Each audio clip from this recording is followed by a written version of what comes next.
ఇదే phone tapping కేసులో జనవరి 20న మాజీ మంత్రి హరీష్ రావును జూబ్లీహిల్స్ పోలీస్ స్టేషన్లో సిట్ అధికారులు సుమారు 7 గంటల పాటు విచారించారు. అనంతరం జనవరి 23న కేటీఆర్ను, జనవరి 27న మాజీ ఎంపీ జోగినిపల్లి సంతోష్ కుమార్ను విచారించిన విషయం తెలిసిందే. అయితే రాష్ట్రంలో మున్సిపల్ ఎన్నికల నోటిఫికేషన్ విడుదలైన వేళ మాజీ సీఎం కేసీఆర్కు సిట్ నోటీసులు ఇవ్వడం రాజకీయంగా ప్రకంపనలు సృష్టిస్తుంది.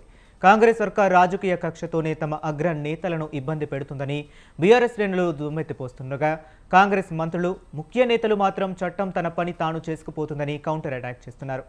ఇక ఇదే అంశం గురించి మరింత సమాచారాన్ని మా కరెస్పాండెంట్ సవీన్ లైవ్లో అందిస్తారు. సవీన్, చెప్పండి, కేవలం ఇప్పుడు ఏదైతే బొగ్గు స్కామ్ ఉందో దీన్ని డైవర్ట్ చేయడానికి మాత్రమే ఈ విధంగా ఫోన్ ట్యాపింగ్ కేసుని తెరపైకి తెస్తున్నారు పదే పదే. మొదట హరీష్ రావుకు, తర్వాత కేటీఆర్కు, ఇప్పుడు కేసీఆర్కు కూడా నోటీసులు ఇచ్చే స్థాయికి దిగజారారు కాంగ్రెస్ శ్రేణులు అంటూ బీఆర్ఎస్ ప్రభుత్వం ఆరోపిస్తుంది. అంటే కేవలం దాన్ని డైవర్ట్ చేయడానికే వీళ్ళు ఈ విధంగా ప్లాన్ వేస్తున్నారని అనుకోవచ్చు అంటారా?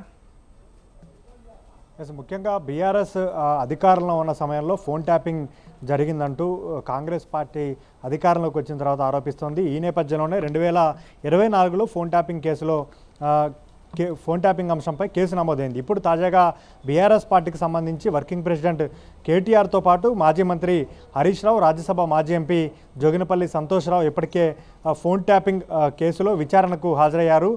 ప్రభుత్వం సీనియర్ ఐపీఎస్ అధికారులతో కూడినటువంటి సిట్ ఏర్పాటు చేసింది. ఈ సిట్కు హైదరాబాద్ పోలీస్ కమిషనర్ సజ్జనార్ ఇన్ఛార్జిగా ఉన్నారు. తాజాగా ఈరోజు బీఆర్ఎస్ అధినేత మాజీ ముఖ్యమంత్రి కేసీఆర్కు సిట్ అధికారులు నందినగర్ నివాసంలో నోటీసులు అందించారు. ప్రధానంగా ఈ నోటీసుల్లో రేపు మధ్యాహ్నం అంటే 30వ తేదీన మధ్యాహ్నం 3 గంటలకు విచారణకు అందుబాటులో ఉండాలంటూ కూడా ఈ నోటీసుల్లో స్పష్టం చేశారు. మరోవైపు ప్రధానంగా కేసీఆర్ ఆరోగ్యాన్ని, అదేవిధంగా వయసును దృష్టిలో ఉంచుకొని కేసీఆర్ కోరిన చోట అంటే కేసీఆర్ ఎక్కడ విచారణకు రావాలని కోరతారో అక్కడికే వచ్చి విచారిస్తామంటూ కూడా ఈ నోటీసుల్లో పోలీసులు స్పష్టం చేసిన పరిస్థితి అయితే మనకు కనపడుతోంది. ప్రధానంగా బీఆర్ఎస్ అధినేత కేసీఆర్ 3 ప్లేసులను పరిశీలిస్తున్నారు. ఒకవేళ నందినగర్ నివాసంలోనే సిట్ అధికారులను రమ్మని అక్కడే విచారణలో పాల్గొంటారా, లేకపోతే రెండో అంశాన్ని తెలంగాణ భవన్ బీఆర్ఎస్ ప్రధాన కార్యాలయం నందినగర్ నివాసానికి పక్కనే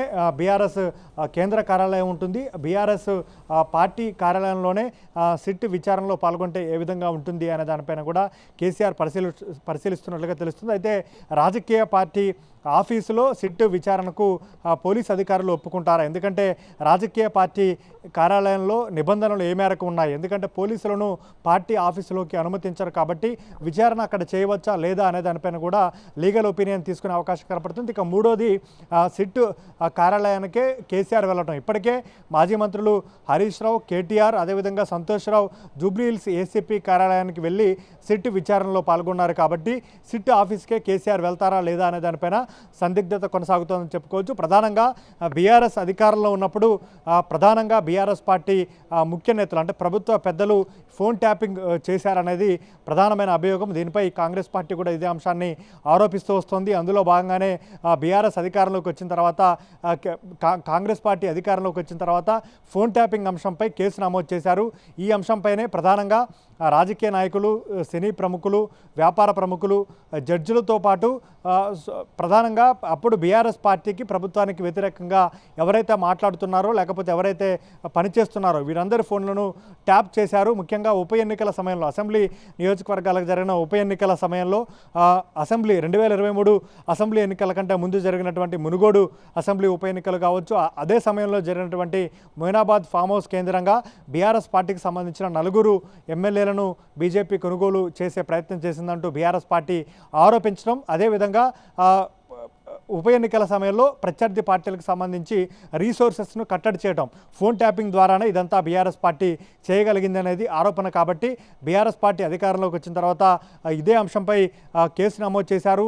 దీనికి సంబంధించి ఇప్పటికే గత బీఆర్ఎస్ హయాంలో ఫోన్ ట్యాపింగ్ అంశంలో ఎవరైతే కీలక పాత్ర పోషించారని భావిస్తున్నారో వారందరినీ విచారణకు పిలిచి వారిని విచారించారు. వారు అరెస్ట్ అయ్యారు. ఇప్పటికే బెయిల్పై వారు బయటకు వచ్చిన పరిస్థితి మనకు కనపడుతోంది. ఇదే అంశంలో ఎవరి ఫోన్లు అయితే ట్యాప్కు గురయ్యాయో వారిని గుర్తించినటువంటి సిట్ అధికారులు ఇప్పటికే వారికి నోటీసులు ఇచ్చి వారిని పిలిచి వారి వాంగ్మూలాన్ని రికార్డు చేశారు. వారు ఇచ్చినటువంటి స్టేట్మెంట్ ఆధారంగా రాజకీయ నేతలకు నోటీసులు ఇస్తూ వారి స్టేట్మెంట్ను కూడా రికార్డు చేస్తున్న పరిస్థితి కనబడుతోంది.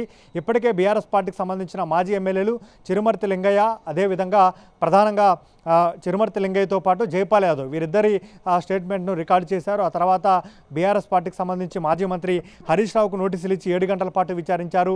కేటీఆర్కు నోటీసులు ఇచ్చి 7 గంటల పాటు విచారించారు. తాజాగా మాజీ రాజ్యసభ ఎంపీ బీఆర్ఎస్ ప్రధాన కార్యదర్శిగా ఉన్నటువంటి జోగినపల్లి సంతోష్ కుమార్కు నోటీసులు ఇచ్చి 7 గంటల పాటు విచారించారు. తాజాగా ఈరోజు కేసీఆర్కు నోటీసులు ఇచ్చారు. నందినగర్ నివాసంలో నోటీసులు అందించి సిట్ అధికారులు వెళ్ళిపోయారు. కాబట్టి కేసీఆర్ను ఎక్కడ విచారించాలో తమకు ముందుగానే తెలియజేస్తే మేమే అక్కడికి వచ్చి కేసీఆర్ స్టేట్మెంట్ వాంగ్మూలాలను రికార్డు చేసుకుంటామంటూ కూడా సిట్ అధికారులు నోటీసుల్లో స్పష్టం చేసిన పరిస్థితి మనకు కనపడుతోంది. ఓవరాల్గా సిట్ అధికారులు ఇప్పుడు కేసీఆర్కు నోటీసులు ఇచ్చారు కాబట్టి ప్రధానంగా దీనిపై పిసిసి అధ్యక్షుడు మహేష్ కుమార్ కూడా స్పందించారు. మహేష్ కుమార్ గౌడ్ కూడా కొద్దిసేపటి క్రితమే స్పందించారు. రాజకీయ కక్షతో కాంగ్రెస్ ప్రభుత్వం ఇట్లాంటి పని చేయట్లేదు. బీఆర్ఎస్ హయాంలో ఫోన్ ట్యాపింగ్ జరిగింది. సుమారు 500కు పైగా ఫోన్లు ట్యాప్ చేశారనే అనుమానం ఉంది. అందులో రాజకీయ నాయకుల ఫోన్లు కూడా ట్యాప్ చేశారు. కాబట్టి సిట్ తన పని తాను చేసుకుంటూ పోతుందంటూ కూడా కాంగ్రెస్ పార్టీ అధికార పార్టీ తరఫున పిసిసి చీఫ్ మహేష్ కుమార్ గౌడ్ కూడా రియాక్ట్ అయిన పరిస్థితి మనకు కనపడుతుంది. బీఆర్ఎస్ పార్టీ మాత్రం దీన్ని పూర్తి స్థాయిలో ఖండిస్తూ వస్తోంది. సీక్రెన్సీగా ఏ ప్రభుత్వం ఉన్నా ఫోన్ ట్యాపింగ్ అనేది సర్వసాధారణంగా ఉంటుంది.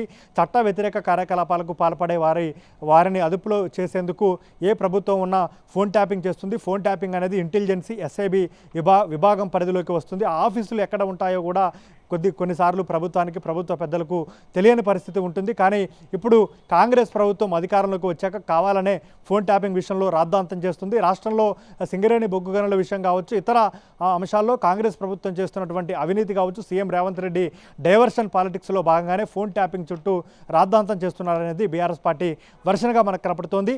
కొద్దిసేపటి క్రితమే కేసీఆర్కు నోటీసులు ఇచ్చారు కాబట్టి ఇక కేసీఆర్ ఎక్కడ విచారణకు హాజరు అవుతారనేది బీఆర్ఎస్ పార్టీ నుంచి అఫీషియల్గా సమాచారం రావాల్సి ఉందని చెప్పుకోవచ్చు.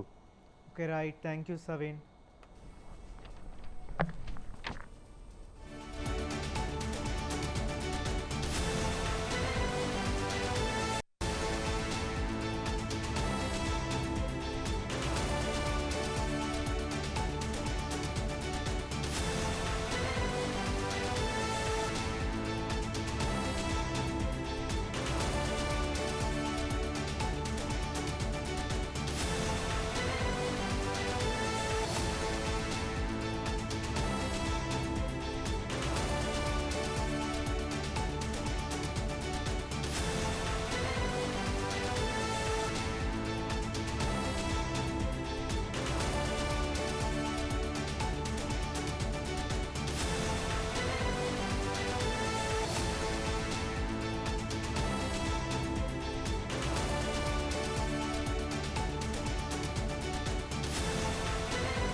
ఫోన్ అక్రమ ట్యాపింగ్ కేసులో కీలక పరిణామం చోటు చేసుకుంది. మాజీ సీఎం కేసీఆర్కు ప్రత్యేక దర్యాప్తు బృందం నోటీసులు ఇచ్చింది.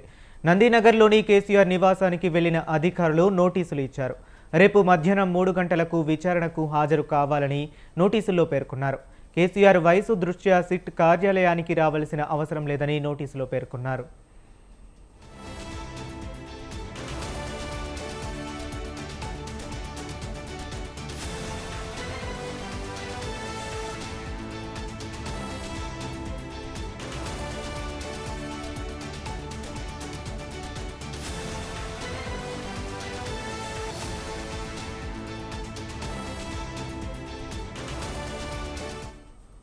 ఇదే కేసులో ఇప్పటికే అరెస్ట్ అయిన మాజీ పోలీసు ఉన్నతాధికారులను పలుమార్లు విచారించగా తమ వాంగ్మూలంలో పైనుంచి వచ్చిన ఆదేశాల మేరకే ఫోన్లు ట్యాపింగ్ చేశామని స్టేట్మెంట్ ఇచ్చారు. ఈ క్రమంలోనే సిట్ అధికారులు ఆ పై స్థాయి వ్యక్తి ఎవరో అనే కోణంలో విచారణను వేగవంతం చేశారు. ఇక ప్రతిపక్ష నేతలు, జర్నలిస్టులు, పారిశ్రామికవేత్తలు మరియు జడ్జిల ఫోన్లు ఎందుకు ట్యాప్ చేయాల్సి వచ్చింది, ఇంటెలిజెన్స్ విభాగం నుంచి వచ్చిన సమాచారం ఎవరికి చేరింది, ఈ మొత్తం వ్యవహారంలో మాజీ సీఎం కేసీఆర్ ప్రమేయం ఎంతవరకు ఉంది అనే కోణంలో అనే విషయాలపై కూడా ఆయనను విచారించి స్టేట్మెంట్ను రికార్డు చేయనున్నారు.